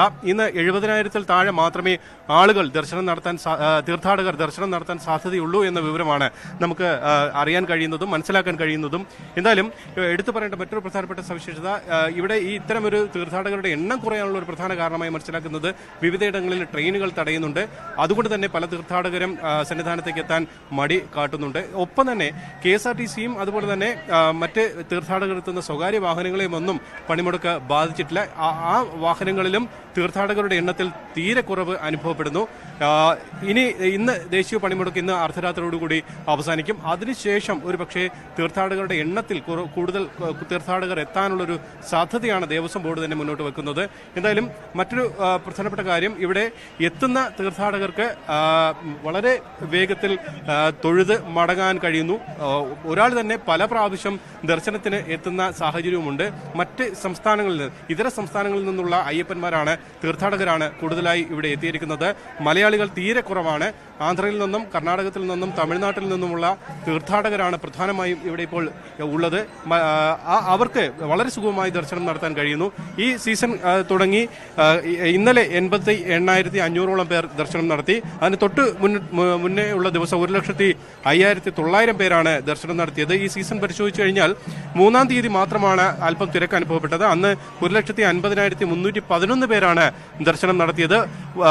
ഇന്ന് ഈ സീസണിലെ ഏറ്റവും കുറവ് തീർത്ഥാടകർ എത്തുന്ന ദിവസമായി ഇന്ന് മാറും എന്ന് തന്നെയാണ് ഈ കണക്കുകളും അതുപോലെ തന്നെ ഇവിടെ എത്തുന്ന തീർത്ഥാടകരുടെ എണ്ണവുമെല്ലാം പരിശോധിച്ചാൽ മനസ്സിലാക്കാൻ കഴിയുന്നത്. 18ാം പടിയിലും വലിയ തിരക്കൊന്നുമില്ല. അവിടെ വളരെ വേഗത്തിൽ തന്നെ തീർത്ഥാടകർക്ക് 18ാം പടി ചവിട്ടി ശ്രീകോവിലേക്ക് കടക്കാനും വളരെ സുഗമമായി കഴിയുന്നുണ്ട്. പമ്പയിൽ നിന്ന് തിരുവനന്തപുരത്ത് മന്ത്രി ജി സുധാകരൻ മാധ്യമങ്ങളെ കാണുകയാണ് തത്സമയം. അതേസമയത്ത് തന്നെ സർഫർ ട്രാൻസ്പോർട്ട് മിനിസ്റ്റർ നിതിൻ ഗഡ്കരിക്ക് ഞാൻ കത്ത് വായിച്ചു, അദ്ദേഹം പങ്കെടുക്കണം, അവരുടെ പാർട്ടിസിപ്പേഷൻ വേണം. അപ്പോൾ കത്തയക്കുകയും ചെയ്തു. കാരണം ഇത് ജനുവരി ഒടുവിലെ ഇത് പൂർത്തിയായി എന്ന് വെറുതെ കളവ് പറയുകയാണ്. അവിടുത്തെ MP ഞാൻ നടന്ന് പറയുകയാണ് പൂർത്തി. അദ്ദേഹത്തിന് എങ്ങനെ അറിയാം? അവിടുത്തെ MP എന്ന തരത്തിൽ ശ്രീ പ്രേമചന്ദ്രൻ്റെ താല്പര്യമുണ്ടാവും, സ്വാഭാവികമാണ്, അതിന് തർക്കമൊന്നുമില്ല. ഞാൻ വിളിച്ചു കൂട്ടിയ 4 റിവ്യൂ മീറ്റിംഗ് 2 അദ്ദേഹം പങ്കെടുക്കുകയും ചെയ്തു. പക്ഷെ ഇതിൻ്റെ കാര്യങ്ങൾ ഔദ്യോഗികമായി പറയേണ്ടത് MP-മാരാണ്, അല്ലല്ലോ. അങ്ങനെ പറയുന്നത് ശരിയാണ്, അത് ഭരണഘടനാപരമായി ശരിയാണ്. ഒന്നീ പ്രൈം മിനിസ്റ്ററുടെ ഓഫീസ് പറയണം, അല്ലെങ്കിൽ സർഫസ് ട്രാൻസ്പോർട്ട് മിനിസ്ട്രി ഗഡ്കരിജിയുടെ അവിടെ നിന്ന് പറയണം, ഇല്ലെങ്കിൽ ചീഫ് മിനിസ്റ്ററുടെ ഓഫീസ് വേണമെങ്കിൽ ഞാൻ പറയണം. ഞങ്ങൾക്ക് 4 കൂട്ടക്കല്ലേ അധികാരമുള്ളൂ എന്ന് പറയാം. ഇതിന് പ്രഖ്യാപിക്കുന്നത് ശരിയാണ്. അതൊക്കെ പ്രഖ്യാപിക്കുന്നത് ഒരു എന്താണ് ഞാൻ പറയേണ്ടത്? ഉത്തരവാദിത്തമില്ലാത്ത കാര്യങ്ങൾ കയറി പറയുകയാണ്. നേരെ മറിച്ച് അങ്ങനെ ഒരു വിവരം ഡൽഹിയിൽ നിന്ന് കിട്ടിയാൽ അത് ഇവിടുത്തെ മിനിസ്റ്ററായി എന്നെ അറിയിക്കുക, അങ്ങനെയൊക്കെയല്ല. അത് പോട്ടെ, ഞാൻ അദ്ദേഹത്തെ ചോദ്യം ചെയ്യല്ല. കുറച്ചൊരു ഓവർ പ്ലേ ആണ് നടത്തുന്നതെന്നുള്ള അഭിപ്രായം പൊതുജനത്തിനുണ്ട്. അതിലൊരു ഇടതുപക്ഷ വലതുപക്ഷ തർക്കത്തിലേക്കല്ലേ ഞങ്ങൾ, അതൊന്നും മാറ്റിവെക്കുക. അപ്പോൾ ഇതാണ് അതിൻ്റെ പ്രശ്നം. അങ്ങനെ പറഞ്ഞു. അതെല്ലാം കഴിഞ്ഞ് 3 ആഴ്ച കഴിയുമ്പോഴാണ് മാധ്യമങ്ങൾ വരുന്നുണ്ട്, അദ്ദേഹം പങ്കെടുക്കും, PM മോഡിജി വരും, മോഡിജി വരുന്നു. ഞങ്ങളാരും ഒന്നും പ്രതികരിച്ചില്ല, ഞാനൊന്നും പ്രതികരിച്ചിട്ടില്ല. ഞാനപ്പോൾ ചീഫ് മിനിസ്റ്ററുമായിട്ട് ഓരോ ഘട്ടത്തിൽ സംസാരിച്ചുകൊണ്ടിരുന്നു. ഞാൻ 2 ദിവസം മുമ്പ് വിശദമായി ഞങ്ങൾ സംസാരിച്ചു, ഈ ക്യാബിനറ്റിൻ്റെ തലേ ദിവസം. അപ്പം നമ്മളിപ്പോൾ ഒന്നും പ്രതികരിക്കേണ്ട, ഔദ്യോഗികമായ അറിയിപ്പ് വരട്ടെ എന്നാണ് പറഞ്ഞത്. അതിലൊന്ന് എംപിയുടെ പ്രതികരണം വന്നിരിക്കുന്നത് ദേശീയപാത ആയതുകൊണ്ട് തന്നെ അത് പ്രതികരണം ഞാൻ പറയുന്നത് കേൾക്കട്ടെ. പ്രതികരണം വന്ന കാര്യത്തെപ്പറ്റിയാണല്ലോ പറയുന്നത്. ഞങ്ങളൊന്നും പ്രതികരിച്ചിട്ടില്ല. സ്റ്റേറ്റ് ഗവൺമെൻറ് ഒന്നും പ്രതികരിച്ചിട്ടില്ല ഇതുവരെ. ഇപ്പോൾ പ്രതികരിക്കുകയാണ് ആദ്യമായിട്ട്. ഔദ്യോഗികമായി പ്രതികരിക്കുന്ന ഇപ്പോഴാണ്. ഞാനൊരു ആർട്ടിക്കിൾ എഴുതിയിട്ടുണ്ട്. അതിപ്പോൾ എല്ലാവർക്കും ഞാൻ ഇമെയിൽ അയച്ചിട്ടുണ്ട്. ഇലക്ട്രോണിക് മീഡിയയ്ക്കും അയച്ചു, പ്രിൻറ്റ് മീഡിയയ്ക്കും അയച്ചു. ലേഖനമായിട്ട് പ്രസിദ്ധീകരിക്കുന്നവർ അങ്ങനെ പ്രസിദ്ധീകരിച്ചോട്ടെ, അല്ലാതെ തന്നെ ലിസ്റ്റ് എടുത്ത് കൊടുത്താൽ മതി. വൈകുന്നേരം ഒരു പത്രസമ്മേളനമൊക്കെ ഞാൻ വിചാരിച്ചു നിങ്ങൾ വന്നപ്പോൾ ഞാൻ സംസാരിക്കുകയാണ്. അപ്പോൾ അതിനകത്ത് പ്രശ്നം എന്ന് വെച്ചാൽ കേന്ദ്ര സംസ്ഥാന തുല്യത പാർട്ടിസിപ്പേഷനാണ് 50%. ഇതുകൊണ്ട് ആലപ്പുഴ രണ്ടും ഒരുമിച്ച് തുടങ്ങിയതാണ്. ആലപ്പുഴയിൽ റെയിൽവേയുടെ കാലതാമസം 1.5 വർഷം കാലതാമസം വന്നു. ഈ റെയിൽവേ പാളത്തിന് മുകളിൽ ഈ സ്പാൻ നിർമ്മിക്കേണ്ടത് അവരാണ്. അതാണ് അവരുടെ നിയമം, റെയിൽവേ നിയമമാണ്. അവർ നിർമ്മിച്ചത്. അപ്പോൾ ഇൻസ്റ്റലേഷനൊക്കെ അഴിച്ചു മാറ്റിയിട്ട് വേണം. അപ്പോൾ അതിൻ്റെ അവസാനത്തെ ഗർഡർ വന്നത് ഇപ്പം ഒരു 2 ആഴ്ചയായിരുന്നു. അപ്പോൾ ഇൻസ്റ്റലേഷൻ മാറ്റിക്കൊണ്ടിരിക്കുകയാണ്. അപ്പോൾ ആലപ്പുഴയിൽ മെയ് മാസമാവും. അതാണ് റെയിൽവേയാണ് തടസ്സം ഉണ്ടാക്കി പ്രധാനമായി. പ്രളയം ഒരു 2 മാസത്തെ വ്യത്യാസം ഉണ്ടാകും. ഇവിടെയും പ്രളയം 2 മാസത്തെ വ്യത്യാസം ഉണ്ടാകും. ഇവിടെ പിന്നെ ആ പ്രശ്നമൊന്നുമില്ല. അപ്പോൾ നവംബറിൽ പോയി ഞാൻ റിവ്യൂ ചെയ്തു വിശദമായി. എല്ലാവരും ഉണ്ടായിരുന്നു. MP ഉണ്ടായിരുന്നു, മേയർ ഉണ്ടായിരുന്നു, രാജ്യസഭ MP ഉണ്ടായിരുന്നു, 2 MPമാരുണ്ടായിരുന്നു, 2 മിനിസ്റ്റേഴ്സും ഉണ്ടായിരുന്നു അവിടുത്തെ. അപ്പോൾ ഇത് ജനുവരി അവസാനം തീരുള്ളൂ. കാരണം ലൈറ്റ് മുഴുവൻ തീർന്നിട്ടില്ല. വേറെ ചില കാര്യങ്ങളുണ്ട്. മൈനർ കാര്യങ്ങളാണെങ്കിലും അത് പെർഫെക്റ്റ് ആവണമെങ്കിൽ അത് ചേരണം. അപ്പോൾ നമുക്ക് ജനുവരി ലാസ്റ്റിൽ അല്ലെങ്കിൽ ഫെബ്രുവരി അത് ഓപ്പൺ ചെയ്യാവുന്ന ധാരണയിലാണ് പിരിഞ്ഞത്. അപ്പോഴാണ് പ്രൈം മിനിസ്റ്ററുടെ ഇങ്ങനെ മാധ്യമങ്ങൾ വരികയും പിന്നെ സ്വീകരണം വന്നില്ല. പക്ഷെ 1-ാം തീയതി ഈ മാസം ഇതൊന്നും ഇവർക്കാർക്കും അറിയില്ല. ഈ പ്രസ്താവന ഇറക്കുന്ന ആൾക്കാരുണ്ടല്ലോ, അവർക്കിതൊന്നും അറിയില്ല. ജനുവരി 1-ാം തീയതി ഒരു ഇമെയിൽ സന്ദേശം ചീഫ് എഞ്ചിനീയർ, എൻ്റെ വകുപ്പിലുള്ള state government chief engineer, national highway നമുക്കുണ്ടല്ലോ, NHA അല്ലാതെ നമ്മുടെ നാഷണൽ ഹൈവേ ഉണ്ട്, ചീഫ് എഞ്ചിനീയർക്ക് വന്നു. പ്രധാനമന്ത്രി ലൈക്ക്ലി ചിലപ്പോൾ ഉദ്ഘാടനം ചെയ്യാൻ ആഗ്രഹിക്കുന്നത്, prime minister may likely to inaugurate എന്നാണ്. വേറെ ഒന്നുമില്ല, ഡേറ്റും ഒന്നുമില്ല. അപ്പോൾ അതുകൊണ്ട് അതിൻ്റെ ഡീറ്റെയിൽസ് എല്ലാം അയച്ചു തരണം ഇതിൻ്റെ എന്ന് പറഞ്ഞിട്ടാണ് വന്നിട്ടുള്ളത്. അപ്പോൾ PWD സെക്രട്ടറി അവിടെ പോയി ഡിസ്കസ് ചെയ്ത കാര്യം അതിനകത്തുണ്ട്. അപ്പോഴത് ഡേറ്റോ കാര്യങ്ങളോ ഒന്നുമില്ല. അപ്പോൾ ചീഫ് എഞ്ചിനീയർ അവിടെ അറിയിപ്പ് കൊടുത്തു. പിന്നെ ഇന്ന കുറച്ച് ഒരു ചെറിയൊരു ഒരു പണിയും കൂടെ നടക്കാനുണ്ട് എന്ന് പറഞ്ഞ് വിളിച്ചു. ഇത് ഞങ്ങൾ ചർച്ച ചെയ്തു. അപ്പോൾ ഞങ്ങളൊന്നും പ്രതികരിക്കേണ്ട, കാരണം ഫൈനൽ കൺഫർമേഷൻ ഉണ്ടല്ലോ. അത് കഴിഞ്ഞ് SPGയുടെ റിപ്പോർട്ട് വന്നു 3-ാം തീയതി. SPG സ്പെഷ്യൽ പ്രൊട്ടക്ഷൻ ഗ്രൂപ്പിൻ്റെ ദേശീയപാത അവരാണ് അറിയിക്കുന്നത്. നമ്മുടെ ചീഫ് എഞ്ചിനീയർ ദേശീയപാത അതോറിറ്റി നമ്മുടെ ചീഫ് എഞ്ചിനീയർ അറിയിക്കുകയായിരുന്നു. ദേശീയപാത അതോറിറ്റി നമ്മുടെ ചീഫ് എഞ്ചിനീയർ അറിയിക്കുകയായിരുന്നു. അപ്പോൾ ദേശീയപാത അതോറിറ്റി അല്ല, ശരിക്കും പറഞ്ഞാൽ മോർത്ത്, ministry of surface road transport. ദേശീയപാത അതോറിറ്റിൻ്റെ കീഴിലുള്ള ഒരു അതോറിറ്റിയാണ്, ഇവിടെ കീഴിലാണ്. അപ്പോൾ ഇതിപ്പം NHA അല്ലല്ലോ പണിഞ്ഞത്, സ്റ്റേറ്റ് ഗവൺമെൻറ്റാണ് പൂർണ്ണമായിട്ട് നിർമ്മിച്ചിരിക്കുന്നത്. 50% പൈസ നിൽക്കുന്നത് മോർത്താണ്, NHA അല്ല. NHA ആണെപ്പോഴും നമുക്കൊരു കാര്യമില്ല, നമ്മൾ പോയി പങ്കെടുക്കുക എന്നുള്ളതല്ലാതെ നമുക്ക് ബിസിനസ് ഒന്നും അവരെല്ലാം ചെയ്തോളൂ. അപ്പോൾ ഞാൻ പറഞ്ഞു വന്ന പ്രശ്നം, ഈ 3-ാം തീയതി ഇങ്ങനെ വീണ്ടും ഒരു ഇമെയിൽ വന്നു. അതിൽ പറയുന്നത് പ്രൈം മിനിസ്റ്റർ കൊല്ലം ബൈപ്പാസ് ഉദ്ഘാടനം ചെയ്യാൻ ആഗ്രഹിക്കുന്നു. ടൈമൊന്നും പറഞ്ഞിട്ടില്ല. ശരിക്കും പറഞ്ഞാൽ അതിൽ വ്യക്തമായ ഡേറ്റ് ഇല്ല, എന്നാലും ഒരു സജഷൻ ഉണ്ട്. ഇതിൻ്റെ എല്ലാ ഡീറ്റെയിൽസും കൊടുക്കാൻ വേണ്ടി പറഞ്ഞു. നോട്ടീസിൻ്റെ ഡീറ്റെയിൽസ്, ഇതിൻ്റെ ശിലാഫലകത്തിൻ്റെ വരെ ഡിസ്ക്രിപ്റ്റീവ് ഡീറ്റെയിൽസ് എല്ലാം കൊടുക്കാൻ പറഞ്ഞു. അങ്ങനെ ഇരിക്കുകയാണ്. അത് കഴിഞ്ഞിട്ടാണ്, അപ്പോൾ അതിൻ്റെ കോപ്പി ചീഫ് സെക്രട്ടറി കിട്ടിയിട്ടുണ്ട്, അല്ല നമുക്ക് കിട്ടി. അത് കിട്ടിക്കഴിഞ്ഞാണ് ഞാൻ CMമായി ഡിസ്കസ് ചെയ്തത്. ഇങ്ങനെ ഇത് വന്നിട്ടുണ്ട്. അപ്പോൾ ചീഫ് മിനിസ്റ്റർ വന്ന് നമുക്ക് സ്വാഗതം ചെയ്യാൻ ഞങ്ങൾ തീരുമാനിച്ചു. നമ്മളിപ്പോൾ അതിനെപ്പറ്റി ഒന്നും കൂടുതൽ പറയേണ്ടതില്ല എന്ന് CMമായിട്ട് ആലോചിച്ചു. കാരണം ഞാനൊന്നും പറയരുത്, അതുകൊണ്ട് അദ്ദേഹം ഒന്നും പറഞ്ഞിട്ടില്ല. അത് അടുത്ത ദിവസം ക്യാബിനറ്റ് കഴിഞ്ഞ CMനോട് പത്രക്കാർ ചോദിച്ചപ്പോൾ അദ്ദേഹം സ്വാഗതം ചെയ്തു. അതാണ് നിലപാട്. ഞങ്ങൾ ചീഫ് മിനിസ്റ്റർ വരുന്നതിനെ എതിർക്കേണ്ട കാര്യമില്ല. അദ്ദേഹം വരുമെന്ന പ്രതീക്ഷയില്ല. ഞങ്ങൾ അദ്ദേഹത്തെ വിളിച്ചിരുന്നു നിതിൻ ഗഡ്കരിയെ. ചീഫ് മിനിസ്റ്റർ ഇതിന് വരുമെന്നൊരു പ്രതീക്ഷ ഞങ്ങൾക്കില്ല. അദ്ദേഹം ഇങ്ങോട്ട് ഓഫർ ചെയ്ത് വളരെ സന്തോഷം, ഞങ്ങൾ സ്വീകരിക്കുന്നു, അത്രയേ ഉള്ളൂ. അതിനകത്ത് നീട്ടിക്കൊണ്ടുപോകാൻ ശ്രമിച്ചു. അതെല്ലാം തന്നെ ലേഖനത്തിലുണ്ട്. ഈ കേരളത്തിൽ വികസന കാര്യങ്ങൾ വെറുതെ വാദപ്രതിവാദം നടത്തുക എന്നുള്ളത് ഒരു രീതിയായിരിക്കാം. അതിൻ്റെ ഫാക്ട്സ് നോക്കിയാൽ പോലെ ഈ ഗവൺമെൻറ് വന്നില്ലെങ്കിൽ ഈ 15 മോഡിജി വരുന്നുണ്ട്, അത് ഉദ്ഘാടനം ചെയ്യാൻ പറ്റുമായിരുന്നല്ലോ, തീരത്തില്ലത്. ഈ കാര്യമാണ് അവിടുത്തെ MP പറയേണ്ടത്. കൊല്ലം ബൈപ്പാസ് ഉദ്ഘാടന വിവാദവുമായി പ്രതികരിക്കുകയായിരുന്നു ശ്രീ ജി സുധാകരൻ.